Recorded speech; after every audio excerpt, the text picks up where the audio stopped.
Well, good morning. I'm very excited to be here.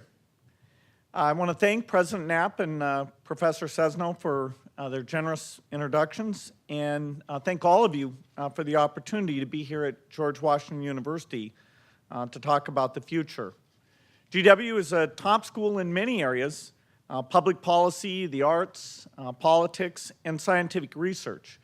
In fact, as was mentioned, one of the foundation's key partners is Professor Peter Hotez, who's doing inspiring work on tropical diseases, and we're very excited about being able to back some breakthroughs there and have a huge impact.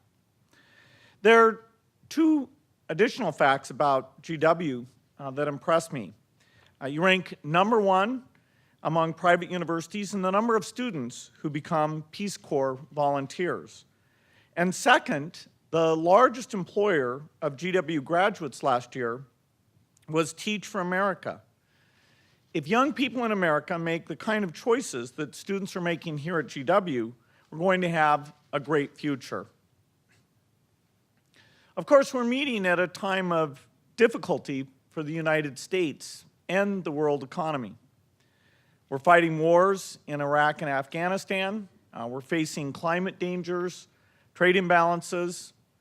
The global financial crisis is costing people their businesses, their homes, their jobs, and we have severe budget strains at every level of government.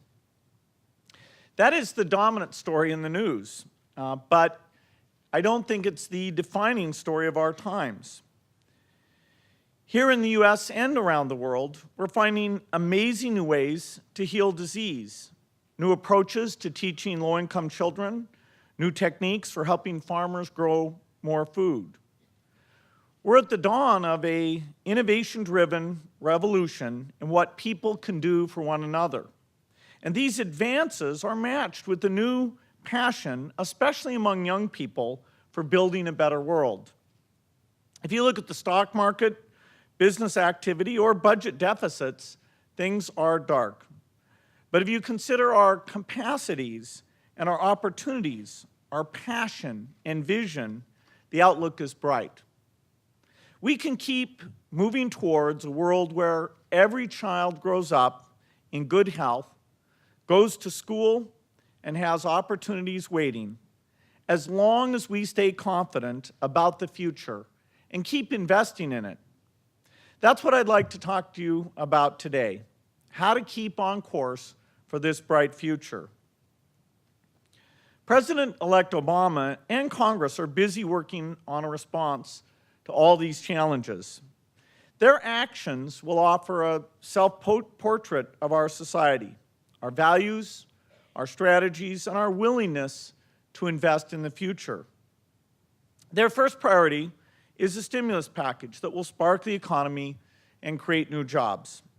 It's essential. Spending is the only way to get out of this downturn. And with businesses, state governments, and consumers pulling back, the federal government must step forward. At the same time, as we're borrowing more money to get the economy going again, we need to get the most for every dollar we spend. I was encouraged that President-elect Obama said, "Not only do I want this stimulus package to deal with the immediate crisis, I want to also to lay the groundwork for long-term, sustained economic growth." I strongly support this approach. In a crisis, there's always a risk that you take your eyes off the future and you sacrifice long-term investments for short-term gains. In my view, you have to seek both, and there are two sets of long-term investments that pay dramatic returns. The first are investments in science and technology. Scientific research will determine what tools we have to solve our biggest problems in health, information technology, education, energy, or just about any other area. If we keep investing in science and technology, we will discover the tools we need to build a better future. The second set of investments, and the ones I'll focus on today, are those that fight inequity. These are investments in education, particularly for low-income and minority students, and targeted development assistance.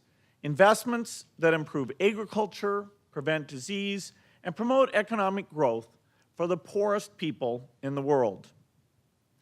These investments work.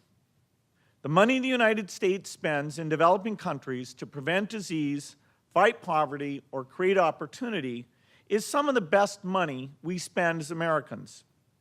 And education reform can work as well. There are teachers doing amazing things with students in some very high-need neighborhoods across America. They should get the support they need to keep a good thing going and help spread it. It can be hard in these times to keep spending money to develop the potential of the poorest people. They don't have the strongest voice, and frankly, you can get the economy growing again without tapping their talent. But I think we should have a bigger goal than getting the economy growing again. I think we should expand the number of people who are contributing to the economy and benefiting from it. The young woman who needs help paying for college, the young man whose charter school needs government support, the children whose parents need AIDS drugs, the poor family trying to farm in Ghana. If we don't make these people part of our investments, when the economy comes back, they won't be coming back with it. In that case, we'll come out of the downturn in a world that is more unequal, with greater inequities in health, education, and opportunity than we have today. There is just no reason to accept that. Not when the world can give more and more children every year a chance to make the most of their lives. We need to keep investing to improve the lives of the people who've been left out. And as we make these investments, we have to measure their impact. We have to use this downturn to face a new fiscal vigilance that is more creative and more constructive than simply cutting spending. We have to demand smarter spending. A more equitable world is worth fighting for and paying for. And that's why we need to make sure we're getting as much as we can for every dollar. The greatest antidote to inequity in American life is a good system of public education. For millions of people, it's what makes the pursuit of happiness possible. There's no question that America has the greatest universities in the world. And we have always provided a world-class education for some of our students. But we have never offered the same opportunity to all our students. And the human costs of that are growing. Today, if a student does not complete a 2- or 4-year college degree, the chances drop sharply that she can get a job to support a family. Yet millions of our students don't make it out of high school. Only 71% of American students earn a high school diploma within 4 years. And the numbers are worse for minorities, 58% for Hispanic students and 55% for African Americans. In the case of college education, we were #1 in the world 20 years ago in the percentage of young adults with a post-secondary credential. Now we're #10 and dropping.